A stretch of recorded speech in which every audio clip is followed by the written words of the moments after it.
Buat teman-temanku yang baru gabung, bisa cek di playlist untuk urutan videonya, dan bisa juga cek di playlist untuk judul barunya. Bab 402, Perlombaan Misterius. Dunia kecil kurcaci hijau ditemukan oleh sebuah keluarga di Danau Pulau Seribu secara tidak sengaja. Tetapi pada saat itu, ada sejumlah besar kurcaci hijau yang kuat.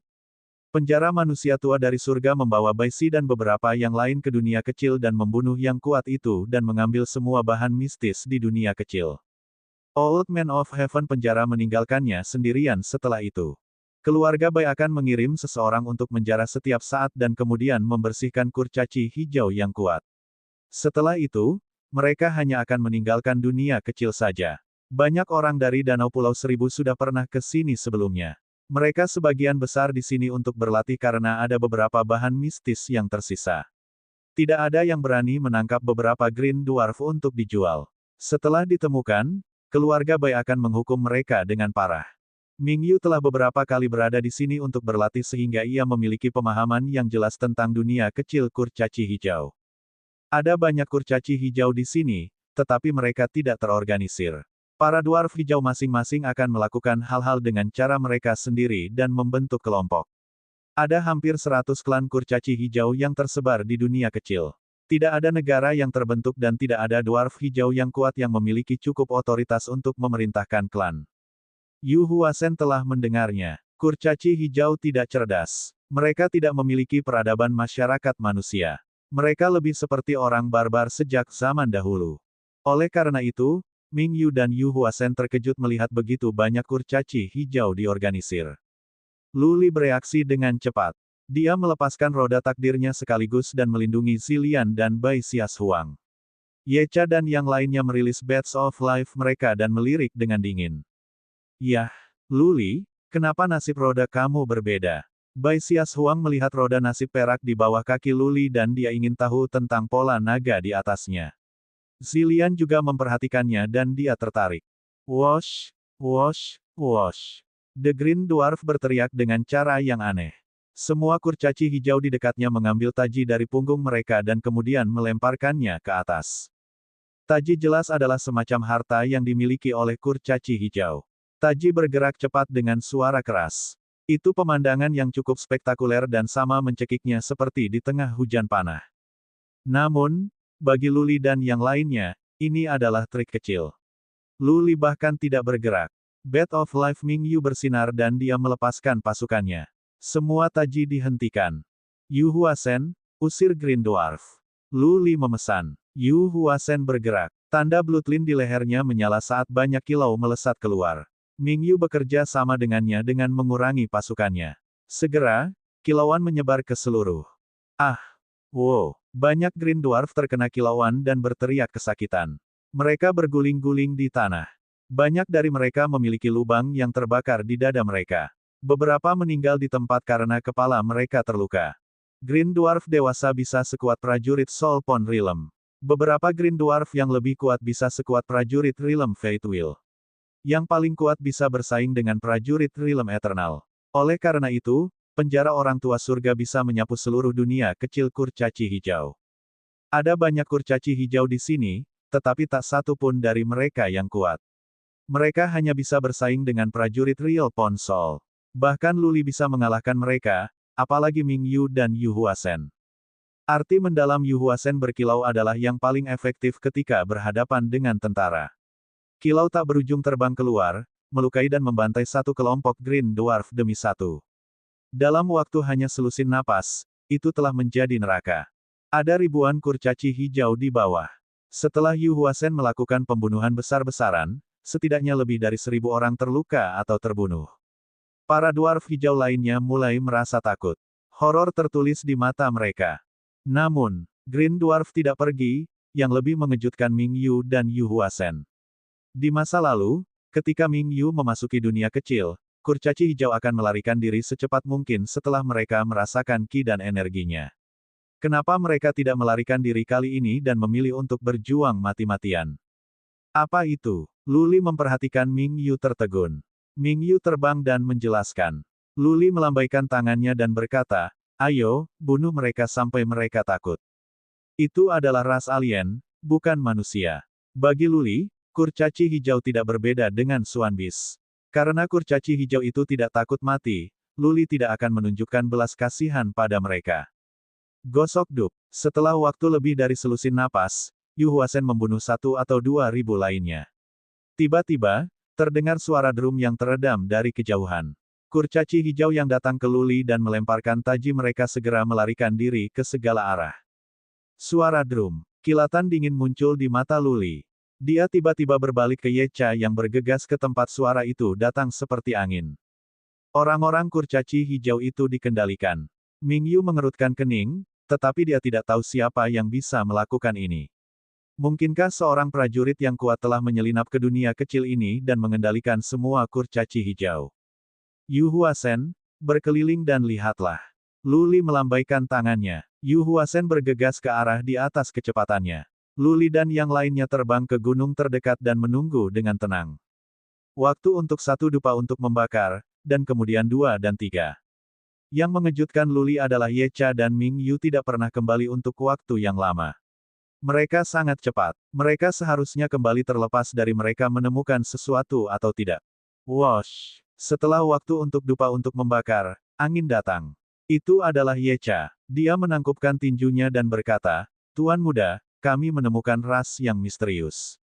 Tapi, mereka cepat dan pandai bersembunyi.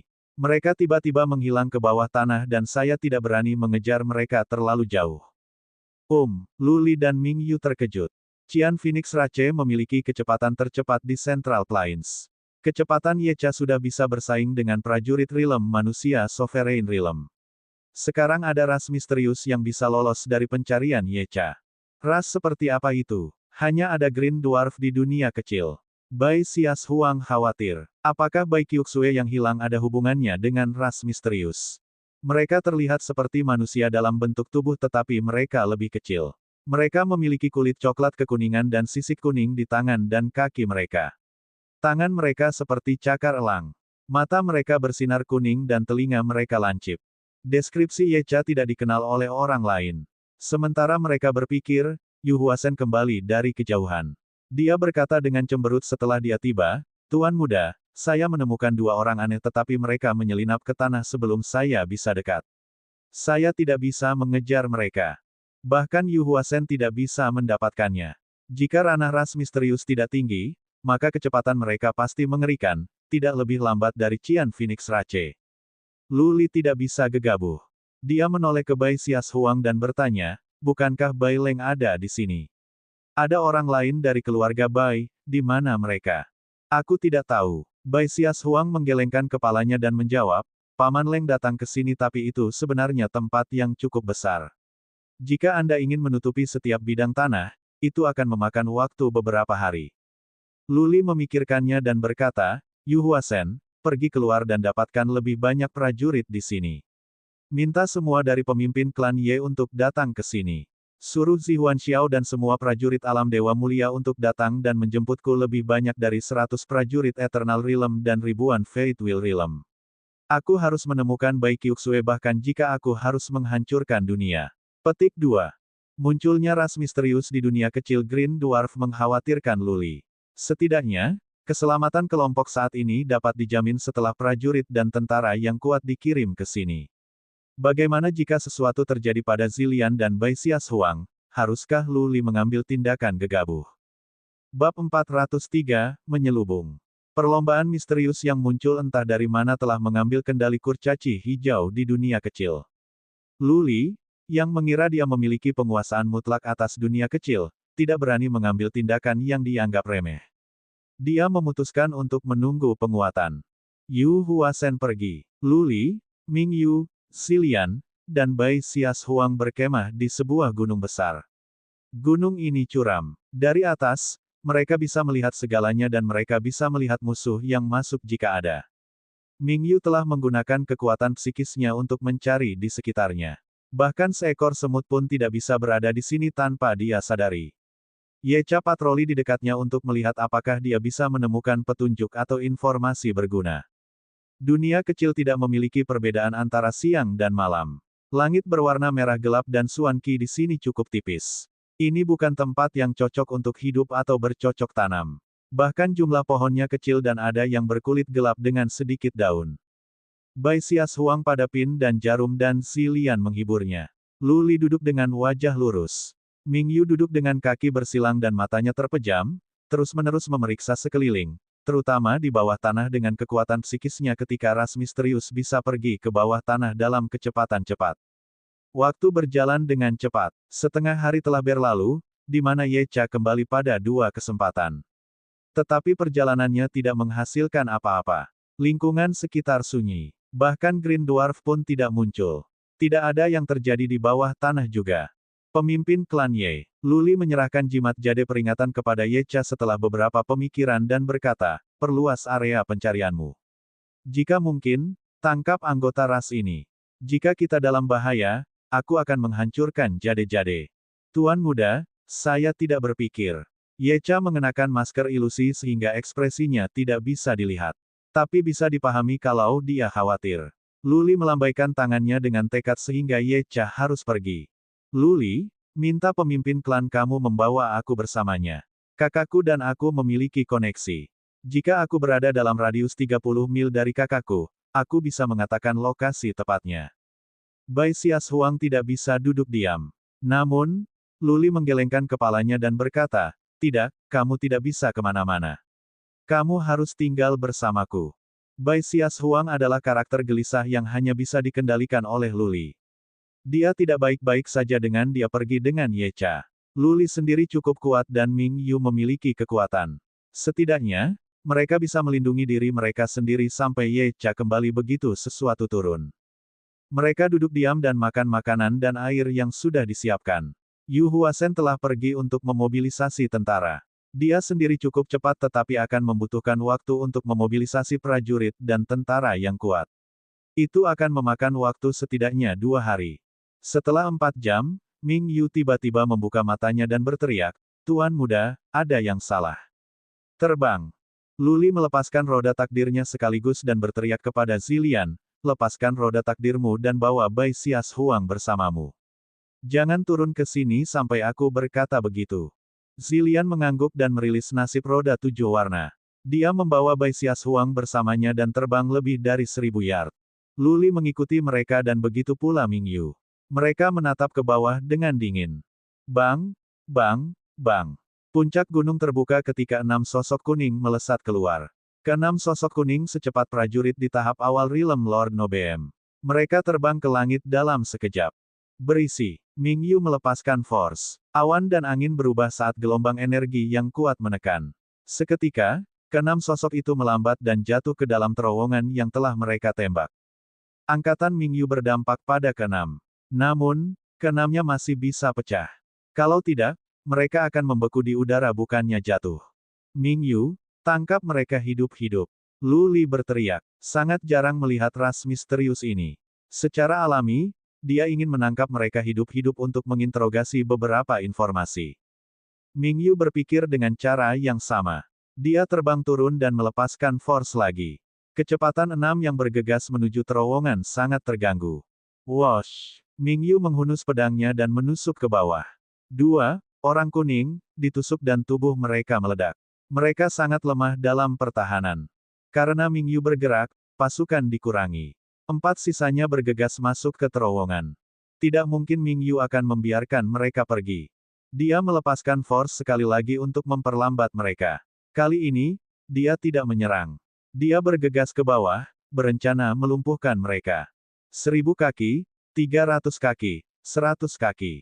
Mata Ming Yu bersinar. Dia melemparkan pedangnya, dan kali ini, dia mengendalikan kekuatannya dan membuat gerakan yang tepat. Dia menusuk kaki dan tangan ke-4 orang kuning itu. Mereka baru saja memasuki terowongan tetapi mereka tidak bisa lari lagi. Bagus. Ming Yu merasa lega. Dia akan bergegas ke bawah. Detik berikutnya, dia terkejut dan langsung terbang kembali. Boom! Di terowongan, cahaya kuning yang menyilaukan bersinar dari 4, kemudian mereka meledak seperti bom. Seluruh gunung itu meledak terbuka, tanah menjulang tinggi, dan suara itu mengguncang bumi. Sangat disesalkan. Ming Yu merasa menyesal. Dia tidak melepaskan force untuk mengandung 4 pada saat terakhir. Mereka telah terluka sangat serius sehingga jika mereka ditahan, mereka tidak akan bisa meledak sendiri. Tidak. Tiba-tiba, Ming Yu gemetar. Dia mendongak dan melihat sosok kuning muncul dari kekosongan dan berusaha meraih Luli dengan sepasang kuku berwarna coklat kekuningan. Ming Yu setengah mati karena ketakutan. Dia berteriak ketakutan, "Tuan muda, awas." Sebenarnya, Luli sudah merasakan bahaya yang mengancam jiwa di kedalaman jiwanya sebelum Ming Yu mengingatkannya. Tanpa ragu-ragu, dia merilis Dragon Roar. Teriakannya mengguncang bumi dan langit, menyebabkan angin bertiup, dan ruang bergetar. Ini menghentikan sosok kuning di udara. Klon. Reaksi Luli cepat setelah dia mengalami hidup dan mati selama beberapa kali. Dia menghasilkan klon segera setelah dia berteriak dan lebih dari 10 Luli muncul.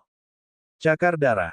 Luli tidak lari. Lebih dari 10 Luli bergegas menuju sosok yang tiba-tiba muncul. Tangannya di lengan sudah berubah menjadi cakar perak yang menghantam kepala orang kuning itu. Bang! Diharapkan, kepala itu hancur. Sebelum meninggal, kelihatannya masih mencoba untuk mencari tahu mana yang merupakan Luli yang asli dan mana yang bukan. Wosh! Ming Yu terbang melawan hujan dengan darah dan berdiri di dekat Luli. Hati Ming Yu masih berkibar karena ketakutan dan teror tertulis di wajahnya. Ho! Luli menghela napas. Tanpa jeda, dia memecahkan jimat giok sehingga Ye Cha bisa kembali. Jika dia tidak bereaksi begitu cepat, dia akan terbunuh sekarang. Juga, orang kuning itu memilih untuk menyerangnya. Jika Zilian atau Bai Xias Huang yang diserang, mereka akan meninggal. Dua cakar kuning, meskipun tidak cocok untuk cakar darah Luli, bisa menghancurkan kepala Bai Xias Huang dan Zilian dengan mudah. Mereka tahu keterampilan menyelubungi. Mereka tahu bagaimana cara memikat kita. Ini mengerikan dan mereka adalah makhluk cerdas. Ming Yu berpikir. Dia tidak tahu bahwa orang kuning mengintai di dekat Luli, tidak sampai orang kuning itu muncul dan memberikan niat membunuh. Ini adalah satu orang kuning yang tahu cara berjubah. Jika ada lebih dari selusin dari mereka, mereka semua akan terbunuh. Bab 404, Perlombaan Goblin Kuning. Ye Cha kembali dengan cepat. Dia berhasil kembali hanya dalam 2 jam. Setelah kembali, Luli membawa Bai Xias Huang dan Zilian ke pintu keluar tanpa ragu-ragu. Bai Xias Huang enggan pergi. Dia memohon Luli untuk tinggal beberapa kali, yang membuat Luli menutup telinga. Di pintu keluar, dia berkata, "Keluar.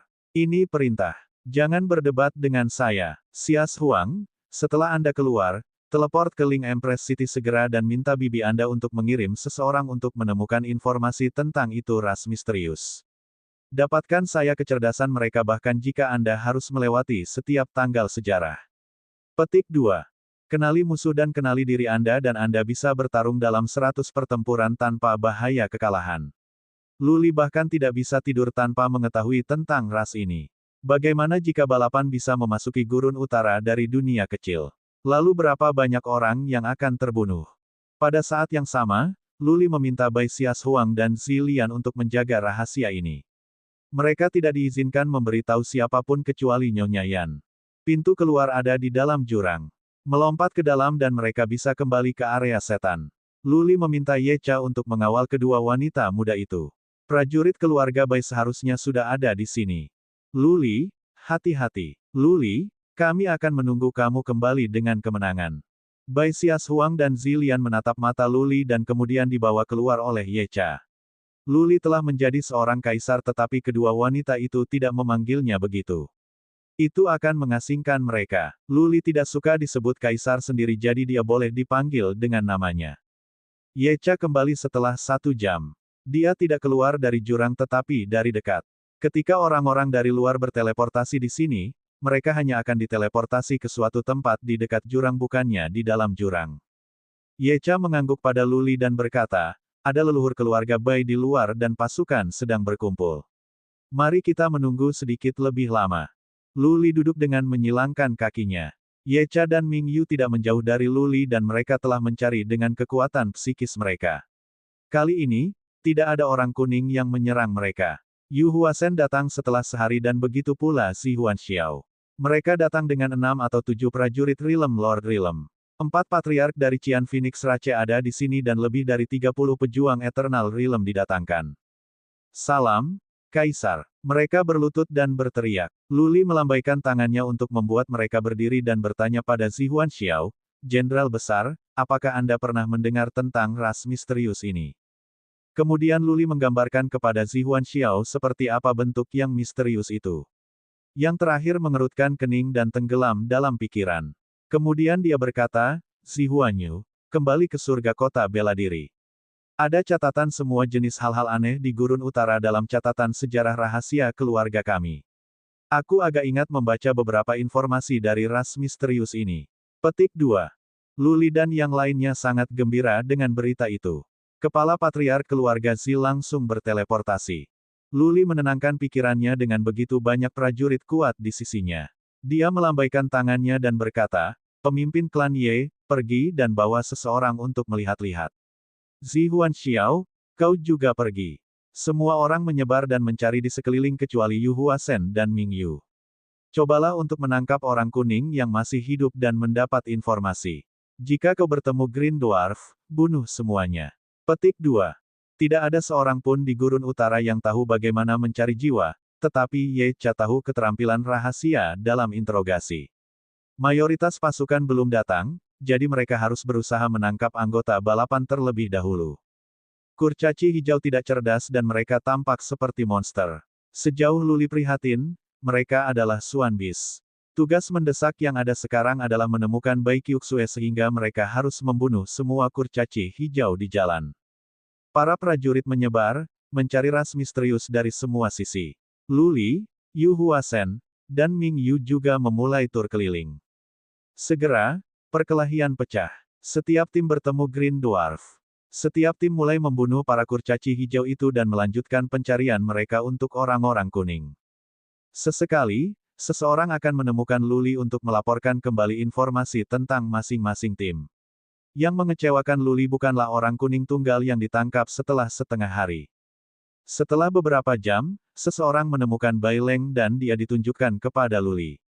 Bai Leng tampak tertekan. Dia telah berada di sini selama 2 atau 3 hari dan dia bertemu dengan beberapa orang kuning dan bertarung dengan mereka. Tapi dia tidak mendapatkan berita tentang Bai Qiuxue. Pikiran Luli terbebani. Satu-satunya kabar baik adalah jimat giok Bai Qiuxue tentang kehidupan utuh yang berarti bahwa dia masih hidup dan masih ada harapan. Pencarian berlanjut dan begitu juga pembunuhan. Semakin banyak pejuang memasuki dunia kecil. Luli memerintahkan pencarian inci demi inci dan pembunuhan semua kurcaci hijau. Dia juga mengatakan bahwa siapapun yang bisa menangkap orang kuning akan diberi hadiah. Dunia kecil ini tidak terlalu besar. Luli telah memanggil lebih dari setengah prajurit setidaknya Fate Will Realm di Gurun Utara. Ada 7 atau 8 ribu dari mereka secara total. Mereka dibagi menjadi 3 tim. Mereka bisa menyapu dunia kecil dengan mudah. Para dwarf hijau adalah yang pernah menderita. Mereka dibantai. Di dunia kecil, tubuh Green Dwarf menumpuk dan darah mereka mengalir. Luli telah mengambil keputusan. Nasib kurcaci hijau tersegel. Jika dia bisa menemukan Bai Qiuxue, beberapa kurcaci hijau mungkin selamat. Jika tidak, seluruh balapan akan musnah. Luli tinggal di gunung kecil di tengah-tengah kata kecil itu. Sudah begitu banyak orang mencari, jadi dia membawa beberapa orang untuk pergi keluar tidak akan banyak membantu. Karena itu, ia tidak perlu melakukan apapun selain menunggu di sini. Namun, pasukan mencari selama 2 hari dan membunuh tidak ada yang tahu berapa banyak kurcaci hijau dan belum ada informasi berharga yang diperoleh. Orang-orang kuning aneh muncul pada banyak kesempatan dan setidaknya lebih dari 10 dari mereka terbunuh. Tetapi tidak ada yang bisa menangkap satu orang kuning hidup-hidup. Di hari ketiga, Zihuanyu kembali bersama Nyonya Yan. Apa yang menghidupkan kembali Luli adalah bahwa, mereka menemukan informasi tentang ras misterius itu. Perlombaan Yellow Goblin. Keluarga Zi dan keluarga besar lainnya dari surga kerajaan bela diri sebelumnya memiliki catatan tentang ras ini. Lebih dari 7.000 tahun yang lalu, ras ini menghancurkan Gurun Utara. Perlombaan tidak muncul di Danau Pulau Seribu, namun di bekas kerajaan bela diri kerajaan selama waktu itu. Pada saat itu, Heaven Martial Kingdom bukan milik keluarga Zi tetapi keluarga peringkat ke-6. Family Patriarch itu menguasai makna mendalam yang kuat dan dia kuat dalam pertarungan. Dia mengalahkan Goblin Kuning yang kuat yang keluar dan kemudian menghancurkan jalan keluar mereka. Itulah sebabnya masalah ini dikendalikan dan balap Yellow Goblin jarang diketahui masyarakat. Menurut data historis, ras Yellow Goblin seharusnya hidup di dunia kecil. Balapan memiliki kecepatan cepat, kemampuan menyelubungi dan mereka dapat melakukan perjalanan di bawah tanah. Perlombaan Yellow Goblin tidak bagus dalam pertahanan atau pertarungan. Family Patriarch itu memiliki kekuatan psikis yang sangat kuat sehingga dia menemukan semua Yellow Goblin bersembunyi dan menghentikan bencana besar terjadi. Balap Goblin Kuning. Luli menyipit saat menyelesaikan catatan. Dia yakin akan satu hal. Ras Yellow Goblin ini tidak hidup di dunia kecil dengan Green Dwarf, tetapi di dunia lain. Mungkin ada bagian yang menghubungkan dua dunia kecil. Bai Qiuxue telah hilang dan dia tidak dapat ditemukan dengan begitu banyak orang mencarinya. Tapi dia masih hidup. Hanya ada satu penjelasan, dia memasuki dunia kecil dengan perlombaan Goblin Kuning dari bagian itu atau dia dibawa pergi oleh perlombaan. Temukan jalan itu. Luli berdiri dan memerintahkan, temukan terowongan apapun, gua manapun dan pergi dan lihat kemanapun yang tampak aneh. Ketika kau melakukannya, kita akan membunuh jalan menuju dunia Yellow Goblin. Bab 405, dimuat. 5 hari. Hampir semua kurcaci hijau di dunia kecil terbunuh, hanya menyisakan beberapa pemimpin suku atau klan. Orang-orang itu tetap hidup atas perintah Luli karena dia ingin mendapatkan beberapa informasi. Kalau tidak, mereka akan terbunuh juga. Ada 7 atau 8 ribu orang mencari, membalikkan dunia kecil. Mereka tidak menemukan Bai Qiuxue tetapi mereka menemukan ratusan tempat aneh di gua atau terowongan. Prajurit Lord Realm Noble masing-masing memimpin tim mereka sendiri untuk pergi mencari tempat-tempat aneh dan mereka akan mengesampingkan beberapa. Setelah 3 hari, mereka menemukan 3 wilayah. Salah satunya adalah gua bawah tanah, yang sangat dalam. Zi Huanyu pergi ke sana secara pribadi dan dia tidak mencapai bagian bawah setelah dia melakukan perjalanan ratusan mil. Dia takut untuk melakukan lebih dalam dan kembali untuk melapor. Area kedua ditemukan oleh seorang patriark dari Qian Phoenix Rache. Itu adalah genangan lumpur yang tampaknya juga tidak berdasar. Sang patriark menyelam lebih dari 300 mil tanpa mencapai dasar. Yang ketiga adalah gua dengan banyak racun dan racun di dalamnya. Bahkan prajurit Realm Noble Lord tidak berani masuk. Gua itu gelap dan dalam, dan kekuatan batin tidak bisa mengatakan di mana itu akan berakhir. Luli membawa pasukan ke gua terdekat dengan mereka. Dia meminta Ye Cha, Zi Huanxiao, dan Ming Yu untuk turun. Mereka bertiga bisa saling membantu. Luli mengatakan kepada mereka bahwa mereka harus mencapai dasar saat ini. Setelah 6 jam, mereka kembali. Mereka mencapai dasar tanpa menemukan apapun. Luli melambaikan tangannya dengan kecewa dan berkata, ayo pergi ke tempat kedua. Gua yang dipenuhi racun itu tidak jauh dari tempat mereka berada sehingga mereka mencapainya dalam setengah hari. Luli bisa tahu dari kejauhan bahwa gua itu mengeluarkan kabut ungu dan dia mencium bau yang keras sebelum dia bergerak lebih dekat. Tiup gua terbuka. Luli memilih cara yang paling kasar. Banyak prajurit Eternal Realm melepaskan energi suan mereka dan meniup pintu masuk gua menjadi debu. Kemudian Luli meminta mereka untuk melanjutkan dan meledakkan seluruh gunung. Karena kabut beracun menghalangi jalan, maka dia hanya akan membuka jalan setapak dan membubarkan racun. Boom! Boom, boom. Batu-batu beterbangan di sekitar, bumi bergetar, dan debu meninggi. Segera, gunung itu diledakkan. Gua itu meledak terbuka dan kabut beracun tersebar. Prajurit Lord Realm Noble mengirim kekuatan psikis mereka masuk. Namun, gunung diratakan tetapi mereka menemukan gua berubah menjadi bawah tanah. Mereka tidak bisa meledakkan tanah. Luli berkata kepada Yu Huasen, lindungi dirimu dengan kilauanmu dan pergi ke sana. Tanpa ragu, Yu Huasen turun. Dia tidak akan diracun dengan kilauan dan nyala api yang melindunginya. Ini adalah tugas yang tidak bisa dia hindari. Yang lain menunggu, melihat ke pintu masuk yang tertutup kabut ungu. Yu Huasen kembali dalam 2 jam. Dia menggelengkan kepalanya dan berkata, tidak ada apa-apa. Di sana ada sarang semacam binatang suan kuno. Kabut beracun berasal dari binatang suan. Hanya ada satu tempat tersisa. Luli terbang ke genangan lumpur dan tiba dalam setengah hari.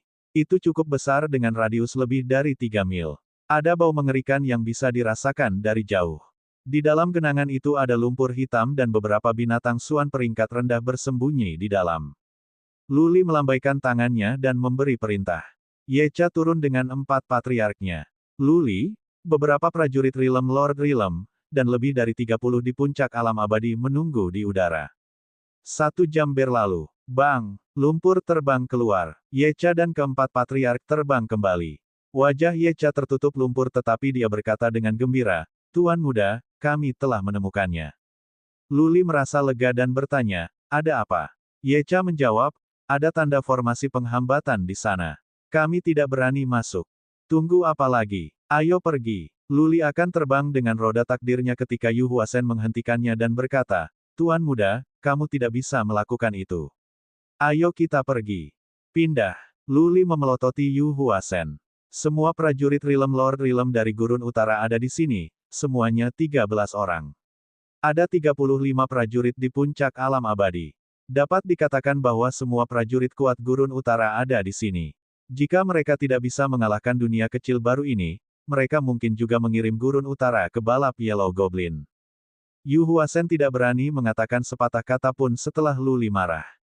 Mingyu mengenal Luli dengan baik sehingga dia tidak berusaha menghentikan Luli bahkan jika dia khawatir. Mereka terbang ke bawah dan berlari menuju bagian bawah genangan lumpur. Dalam 2 jam, mereka mencapai dasar. Banyak dari mereka merasakan getaran formasi penghambatan. Cakar darah. Tangan kanan Luli menjadi cakar binatang dan dia melepaskan skill pembakaran darahnya. Yu Huasen melakukan upaya besar dan memimpin. Yecha mengikuti mereka dan mereka menuju ke tempat formasi penghambatan itu. Mata banyak orang berkedip. Siapapun yang pergi dekat formasi penghambatan menghilang.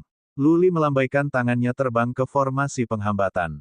Berdengung. Seperti yang mereka duga, ini adalah formasi teleportasi.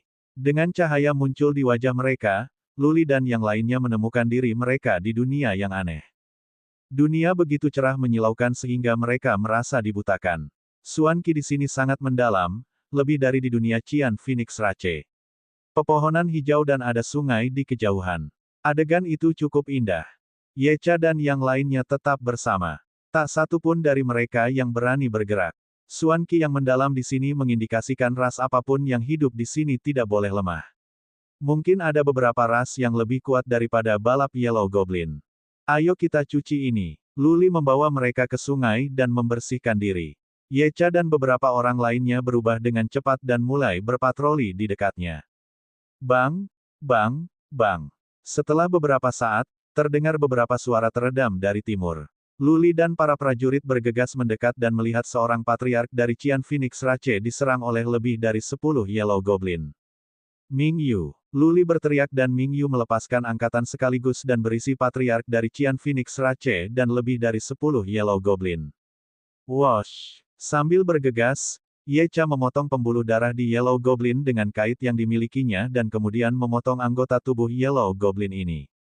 Setelah itu, Yecha membawa Yellow Goblin dan mundur dengan cepat. Bang! Seperti sebelumnya, para anggota Goblin kuning meledak sendiri dan mengirim beberapa patriark Qian Phoenix Rache untuk terbang. Bagus! Akhirnya, salah satu dari mereka ditangkap hidup-hidup. Luli menoleh ke Yecha berkata, semua milikmu, pemimpin klan Ye. Yecha mengangguk dan pergi dengan salah satu leluhurnya. Luli meminta yang lain untuk duduk di dekatnya dan mengangkat pengawal mereka sampai Yecha selesai. Yecha kembali setelah 1 jam dengan cahaya seperti itu di matanya. Dia berbisik kepada Luli, Saint Lord, kita mungkin akan dimuat kali ini. Syarat, Luli bingung. Dia hanya di sini untuk menyelamatkan Bai Qiuxue, yang belum membuahkan hasil. Apa yang dimuat? Yecha menatap ke kejauhan dan berkata, aku telah mengumpulkan banyak informasi dengan keterampilan rahasiaku. Aku memiliki pemahaman lengkap tentang seluruh dunia ini. Ini adalah yang sangat besar, 2 kali atau 3 kali ukuran Gurun Utara dan berlimpah dalam harta karun. Ada 18 ras di sini dan 2 yang paling kuat adalah ras Titan dan ras Stellar. Kepala kedua ras berada di alam Sovereign manusia. Titan Rache, Stellar Rache, Human Sovereign Realm. Luli mengerutkan kening. Jika ada 2 di dunia manusia berdaulat, mereka bisa dihadapkan dengan perjalanan yang berisiko. Kenapa Yecha tidak takut? Kenapa dia malah bersemangat? Yecha menyeringai dan berkata, Saint Lord, ada sesuatu yang tidak kau ketahui. Balap Titan besar dan otot-ototnya sangat kuat. Tapi mereka tidak sepintar itu. Kita bisa membuatnya bekerja untuk kita. Luli berkedip dalam kebingungan. Lalu dia tiba-tiba teringat sesuatu dan berteriak, apakah ada hubungan antara ras Titan dan ras Mammoth. Yecha tersenyum dan menjelaskan, lebih dari itu. Secara teknis, Titan Rache adalah keturunan dari Rache Mammoth. Rache Titan adalah ras yang bermutasi sebagai hasil dari perkawinan antara perlombaan Mammoth dan ras lain. Bab 406, Perlombaan Hak. Mereka datang ke dunia kecil untuk mencari Bai Qiuxue tetapi tersandung ke dunia yang agak besar secara tidak sengaja.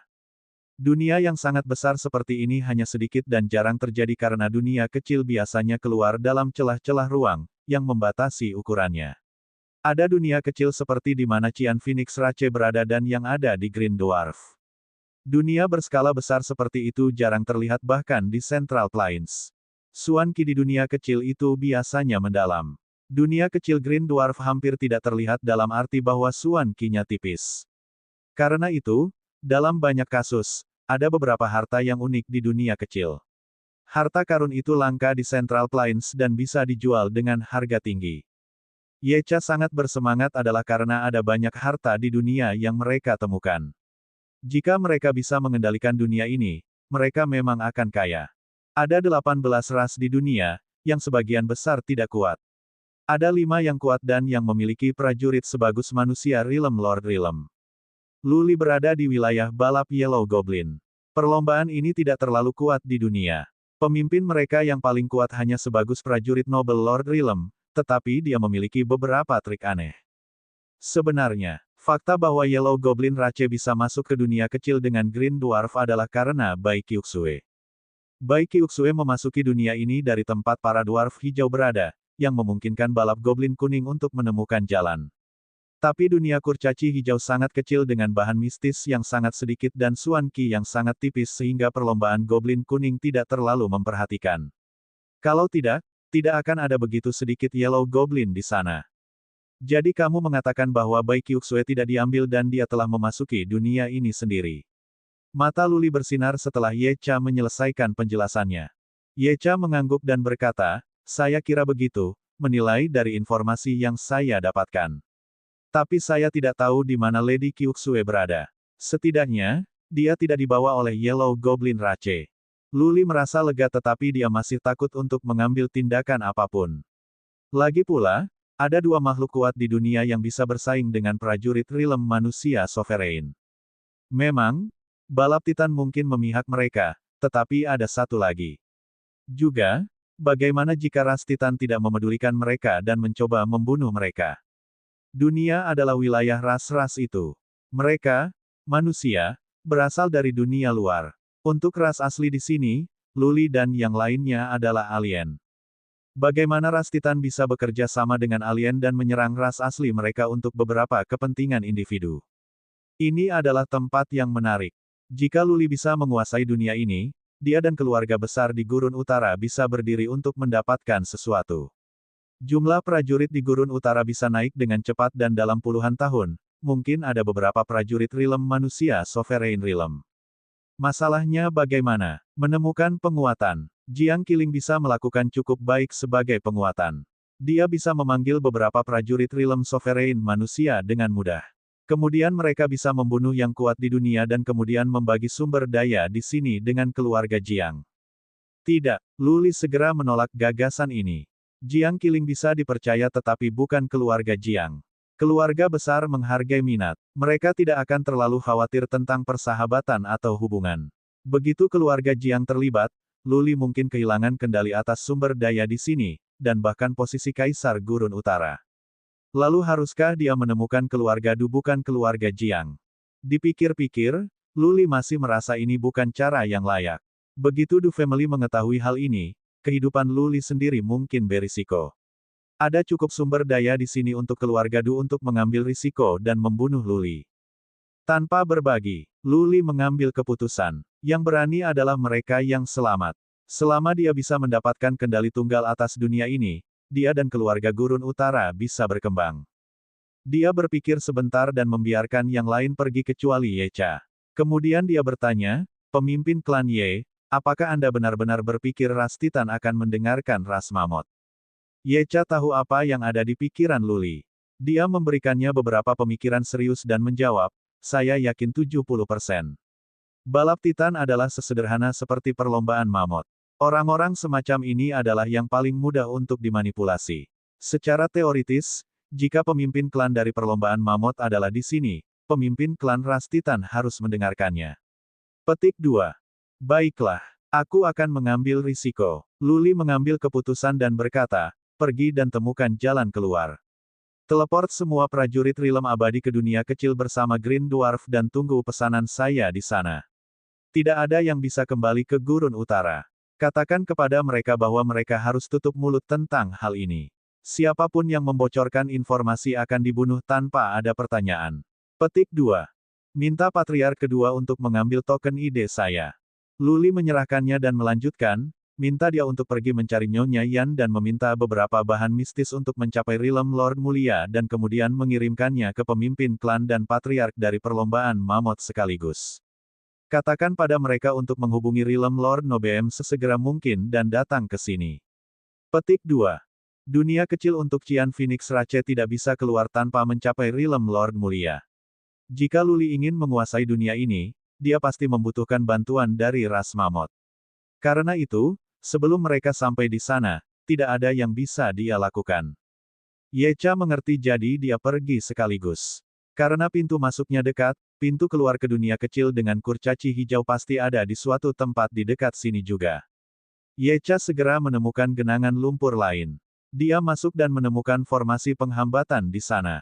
Itu harus mengarah ke dunia kecil dengan Green Dwarf. Semua prajurit Rilem abadi dibawa keluar dan hanya prajurit Noble Lord Rilem yang tertinggal.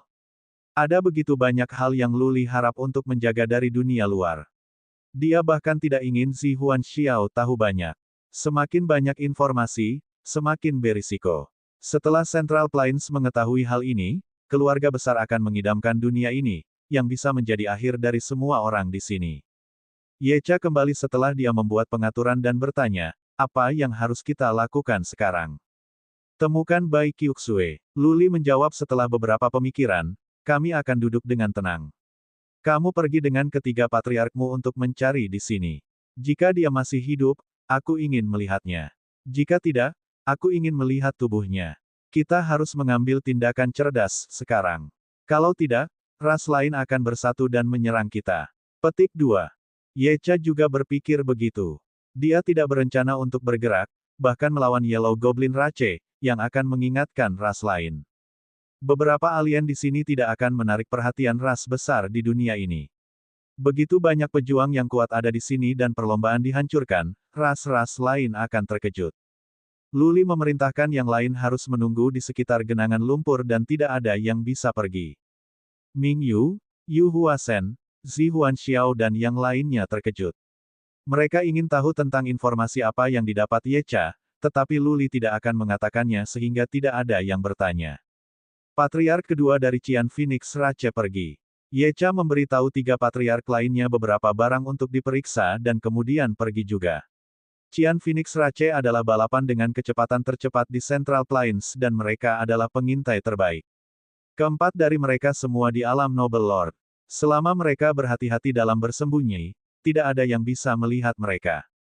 Luli dan yang lainnya menunggu dengan tenang. Akan ada beberapa goblin kuning yang muncul di dekat sini sesekali, tetapi Luli mengatakan bahwa mereka seharusnya tidak diserang. Goblin kuning bisa tahu ada banyak prajurit kuat di sini sehingga mereka tidak bergerak mendekat. Untuk saat ini, kedua belah pihak ada dalam damai. Tentu saja, kemunculan tiba-tiba dari begitu banyak prajurit yang kuat akan menyebabkan Yellow Goblin mengambil tindakan. Mungkin pasukan mereka akan segera datang. Luli berencana menemukan Bai Qiuxue sesegera mungkin dan kemudian meninggalkan dunia. Dia akan kembali dan menempatinya sedikit demi sedikit setelah perlombaan mammoth membuat terobosan. 1 hari telah berlalu, lalu 2 dan 5. Ada lebih banyak dan lebih banyak Yellow Goblin di sini. Zi Huan Xiao merasakan setidaknya ada 1000 di bawah tanah. Mereka tidak dalam mode menyerang sekarang tetapi pertempuran tidak bisa dihindari. Pada hari ke-6, Yecha muncul di depan Luli dan berkata dengan penuh semangat, Saint Lord, saya telah menemukan Lady Qiuxue. Dia berada dalam perlombaan yang disebut perlombaan hak. Kamu sudah melihatnya. Luli terengah-engah karena cemas.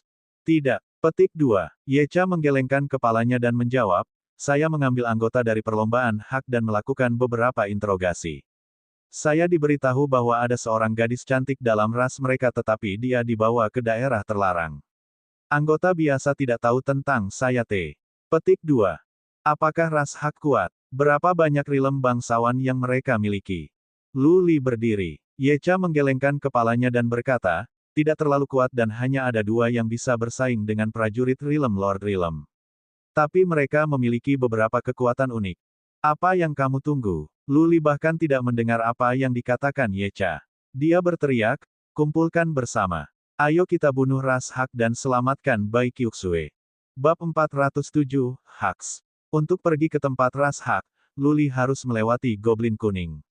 Mengingat bahwa semua prajurit di sini kuat, itu seharusnya tidak menjadi masalah. Yu Huasen, Ming Yu, Yecha dan 3 patriark dari Qian Phoenix Rache telah kembali.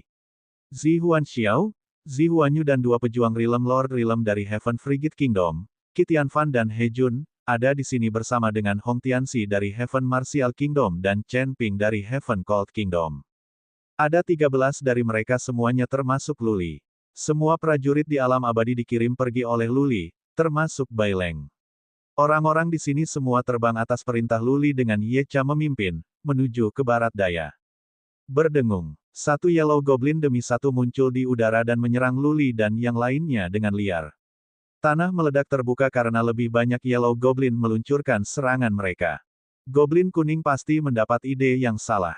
Mereka pikir Lu Li berusaha menyerang mereka sehingga mereka harus mengambil tindakan terlebih dahulu. Keluar dari pengepungan tetapi jangan bunuh mereka. Lu Li dilindungi di antara para prajurit Rilem Lord Rilem. Dia tidak mampu bertengkar hebat dengan Yellow Goblin Rache. Kalau tidak, ras besar lainnya akan terkejut. Lu Li berencana menyelamatkan Bai Qiuxue dan segera pergi. Dia berencana untuk kembali setelah perlombaan mammoth membuat terobosan. Yecha dan yang lainnya membuat gerakan tetapi mereka tidak melepaskan serangan mereka yang paling kuat. Goblin kuning rata-rata lemah dan mereka yang memiliki keterampilan cloaking sedikit dan jarang. Yecha merilis makna mendalamnya dan beberapa cakar emas menyerang dan membuka jalan bagi mereka. Prajurit Rilem Lord mulia lainnya juga mengambil tindakan. Dengan kekuatan Ming Yu, Goblin kuning di tanah tidak bisa naik. Lu Li berhasil keluar dari pengepungan dengan mudah dengan Ming Yu membawanya. Yecha memimpin jalan. Tanpa jeda, mereka terbang maju di atas kecepatan mereka. Suan Qi di sini cukup banyak. Mereka bisa melihat pohon-pohon kuno yang besar dan bunga-bunga dan buah-buahan aneh. Beberapa buah memiliki aroma yang dalam, menyarankan penggunaan khusus. Setelah melihat ini, semua orang tertarik. Tapi Lu Li tidak meminta mereka untuk berhenti. Juga, tidak ada yang berani turun sendirian untuk memetik buah. Itu buah setan api. Puluhan mil di depan, Qi Tianfan dari Heaven Frigate Kingdom berhenti. Dia melihat buah khusus di bawah yang bernilai setidaknya jutaan kristal Suan. Apa yang kamu lakukan? Ayo, jangan menyentuh apapun di sini.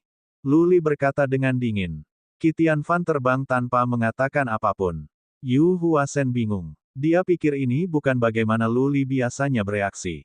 Ada begitu banyak barang bagus di sini, jadi mengapa Lu Li tidak mengizinkan mereka memanen buah? Lu Li punya alasan. Pertama-tama, dia khawatir tentang Bai Qiuxue. Kedua, dia tidak ingin mengungkap situasi yang sebenarnya. Jika banyak orang jatuh, mereka harus dapat melihat lebih banyak harta dan mereka bisa menjadi serakah. Pada saat itu, informasi yang ingin disembunyikan Lu Li dapat bocor. Mereka melanjutkan dengan diam-diam. Mereka berlari ke beberapa goblin kuning yang bersembunyi di bawah tanah tetapi Lu Li tidak memberi perintah untuk menyerang sehingga mereka berlalu dengan tenang. Yecha telah menemukan cara yang tidak mewariskan suku Yellow Goblin. Rute Yecha akan memiliki beberapa jalan memutar sehingga perjalanan itu relatif aman. Mereka terbang selama 2 hari penuh tanpa berhenti sebelum Yecha memutuskan untuk berhenti. Yu Huasen dan yang lainnya terkejut melihat dunia kecil itu sebenarnya besar. Dunia ini lebih besar dari yang mereka bayangkan, tapi Lu Li tidak mengatakannya dengan keras. Dia menoleh ke Yecha, dan yang terakhir berkata, kami sedang menuju ke wilayah ras hak dan akan ada banyak suku. Tuan muda, apakah kita membunuh jalan kita atau kita menyelinap masuk? Menyelinap masuk. Jangan melakukan kekerasan kecuali itu benar-benar diperlukan. Lu Li berkata setelah beberapa pemikiran. Yecha mengangguk dan berkata, Guis, biarkan aku memberitahumu sesuatu tentang perlombaan hak ini. Yang kuat semuanya perempuan dan laki-laki tidak benar-benar memiliki kemampuan. Perempuan ditutupi dalam sisik hitam, mereka memiliki tanduk di kepala mereka, dan mata mereka berwarna biru tua. Waspadai mata mereka. Para wanita dilahirkan untuk menjadi kuat dalam jiwa mereka dan mereka tahu cara memikat Anda. Petik 2. Yah, kecuali kita bertemu dengan patriarki atau pemimpin mereka, saya pikir kita akan baik-baik saja, tetapi Tuan Muda Anda harus berhati-hati. Senjata mereka adalah tengkorak mereka. Bukan sembarang tengkorak, tetapi yang telah disempurnakan dan memiliki racun di dalamnya yang dapat mengikis hal-hal. Hati-hati dan kita akan baik-baik saja. Akan ada banyak dari mereka jadi mari kita membuatnya cepat. Petik 2. Yecha menjelaskan dan yang lain mengangguk setuju. Lu Li ada di sini. Tidak ada yang berani ceroboh. Kerajaan baru saja didirikan dan ini adalah pertarungan besar pertama mereka. Semua orang bersemangat untuk menampilkan pertunjukan yang bagus. Pindah. Petik 2. Yecha melambaikan tangannya dan 3 patriark dari Qian Phoenix Rache memimpin jalan. Yecha membawa Luli bersamanya dan yang lainnya mengikuti mereka dengan cermat. Mereka memilih untuk tidak terbang. Mereka mengurangi ki dan energi mereka dan menyelinap ke depan di tanah. Ada lebih dari 10 orang tetapi tidak ada suara yang dibuat seolah-olah mereka ular. Di depan mereka ada gunung demi gunung. Tidak ada yang mengirim kekuatan psikis dan mereka hanya mengandalkan mata telanjang mereka. Mereka bisa melihat beberapa gua dan beberapa tokoh bergerak dengan samar. Qian Phoenix Rache layak atas nama pengintai tingkat atas. Mereka telah memilih rute tersembunyi. Mereka sangat cepat dan menyelinap melalui gunung demi gunung. Hak itu cantik. Sementara mereka pergi, mereka akan melirik dari waktu ke waktu dan melihat Haks dengan baik. Karena Luli tidak harus berlari sendiri, dia bisa meluangkan waktu dan melihat-lihat. Sepanjang jalan, dia melihat Hak 4 atau 5 kali. Hak sangat mirip dengan manusia dalam tubuh. Jika mereka tidak memiliki sisik hitam di luar tubuh mereka dan tanduk di kepala mereka, mereka tidak akan berbeda dengan perempuan manusia. Semua Hak yang mereka lihat adalah perempuan dengan tubuh yang berkembang dengan baik, mereka terangkat dan pantat mereka bulat. Pinggang mereka tipis dan kaki mereka panjang. Tidak ada sisik di mereka sehingga itu terbuka. Hak wanita sangat cantik dan sangat centil. Mata biru gelap mereka seperti 2 potong permata memikat. Di tangan setiap Hak, ada tengkorak manusia dengan darah merah keluar darinya. Tapi darahnya tidak menetes. Mereka mengalir keluar dari mata dan kemudian ke mulut, cukup ajaib. Pah, pah, pah. Di depan gunung, ada tanah terbuka. Beberapa Hak perempuan mencambuk beberapa laki-laki. Laki-laki itu tidak memiliki sisik hitam dan mereka berlutut di tanah, telanjang. Mereka diserang oleh para wanita yang akan memberikan beberapa tawa bermoral setiap saat. Hak betina, mereka sangat menyalahgunakan jantan. Aku ingin tahu apakah itu sebabnya ras ini dinamai demikian. Lu Li terkejut. Kembali di Gurun Utara, orang biasanya menyebut perempuan dengan karakter kekerasan sebagai perempuan. Mungkinkah Haks pernah melecehkan pria di Gurun Utara bertahun-tahun yang lalu? Kalau tidak, mengapa perempuan yang kejam di sana disebut perempuan juga? Lu Li bukan satu-satunya yang terkejut. Qi Tianfan tiba-tiba melihat sorot pada seekor Hak perempuan dan kemudian sisik menghilang dan dia berubah menjadi gadis cantik telanjang bulat. Yang mengejutkan Qi Tianfan, gadis cantik ini menghampiri seorang pria, mengangkat kakinya dan menjepit kepalanya. Qi Tianfan kehilangan kendali dan dengan terpeleset, ia menghancurkan sebuah kerikil. Di kejauhan, beberapa Hak ketakutan dan mereka datang dengan tengkorak di tangan mereka. Lu Li melemparkan pandangan memarahi Qi Tianfan, melambaikan tangannya, dan berkata, bunuh semua Hak di sini. Jangan membuat terlalu banyak suara dan cepat. Bab 408, Sang Ratu. Memang benar bahwa orang-orang yang tahu bagaimana bertarung di Hak Rache adalah perempuan. Laki-laki di tanah itu bahkan tidak beranjak dari melemparkan pandangan penasaran. Wosh! Lusinan tas wanita berlari dengan cepat dan gesit. Tampaknya pantat perusahaan mereka penuh dengan kekuatan dan kekuatan. Lu Li melihat ke atas dan memperhatikan bahwa kecepatan Haks itu secepat Fate Wells. Yecha membiarkan 3 leluhurnya berurusan dengan mereka. Qi Tianfan dan beberapa lainnya bergerak, tetapi tidak ada yang menggunakan Bats of Life atau Suan Energy. Mereka semua mengeluarkan senjata, siap untuk terlibat dalam pertempuran jarak dekat. Jika para prajurit Realm Lord Realm itu tidak bisa mengalahkan hak-hak itu, hak-hak akan menyatukan tanah besar. Yah, yah. Tas itu berteriak dalam bahasa yang tidak dimengerti Luli. Dia bertanya pada Yecha, bahasa apa yang mereka gunakan. Bahasa kuno. Yecha menjelaskan, ini adalah lingua franca yang digunakan di tanah besar pada zaman kuno. Saya pikir ras Hak harus menjadi salah satu ras dari zaman kuno dan saya percaya mereka pernah menikmati hari-hari mulia di Central Plains. Hak semakin dekat. Luli melakukan kontak mata dengan salah satu dari mereka dan dia tertarik. Ponselnya bergetar. Perasaan yang sangat ajaib. Dia mendapat dorongan sedemikian rupa sehingga dia ingin menemukan tas dan terlibat dalam perayaan duniawi selama berhari-hari. Saint Lord, tenangkan dirimu. Yecha berbisik pada Luli yang sadar. Dia malu melihat ereksi. Dia menyentuh hidungnya dengan malu-malu dan berkata, keterampilan mereka yang menawan cukup bagus. Yecha mengangguk dan kemudian melihat ke medan perang dan berteriak, jangan biarkan tengkorak mereka menangkapmu. Tas-tas itu telah melemparkan tengkorak mereka ke depan dan ada tatapan biru di mata mereka ketika mereka mencoba memikat Yu Huasen, Si Huan Xiao dan yang lainnya. Namun, semua yang ada di sini adalah prajurit Noble Lord Realm dengan jiwa yang sangat kuat. Keterampilan semacam ini tidak akan banyak membantu mereka. Ming Yu melepaskan kekuatannya dan tas itu melambat. Tengkorak-tengkorak itu membeku di udara. Mereka berdengung tetapi mereka tidak bisa terbang lagi. Desir, desir. Yu Huasen melepaskan apinya dan segera nyala api berkilau menari-nari di langit. Siapapun yang tertembak dibakar sampai mati. Melihat ini, Sisi Luli merasa lega. Awalnya mereka berhati-hati dan sekarang mereka percaya mereka bisa menghadapinya dengan nyaman. Wanita tua biasa tidak akan menimbulkan ancaman bagi mereka. Mereka menggunakan keterampilan masing-masing dan membunuh lusinan tas dengan cepat.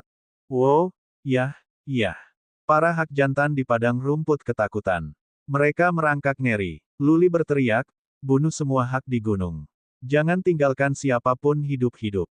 Yu Huasen, bakar mayat-mayat itu dan jangan tinggalkan jejak apapun. Luli merasa lega melihat bahwa tas itu tidak begitu mengerikan. Yecha menyebutkan bahwa hanya ada dua hak yang sekuat prajurit Noble Lord Realm sehingga Luli berpikir mereka bisa menyelamatkan Bai Qiuxue dengan mudah.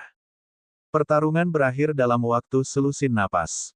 Hanya ada sedikit lebih dari 100 tas di sini dan mereka dibunuh oleh pejuang Realm Lord Nobeem seolah-olah mereka hanya beberapa burung. Luli dan rekannya melanjutkan dan menyelinap melalui pegunungan. Ada banyak gua yang digali di pegunungan di mana ada banyak haks.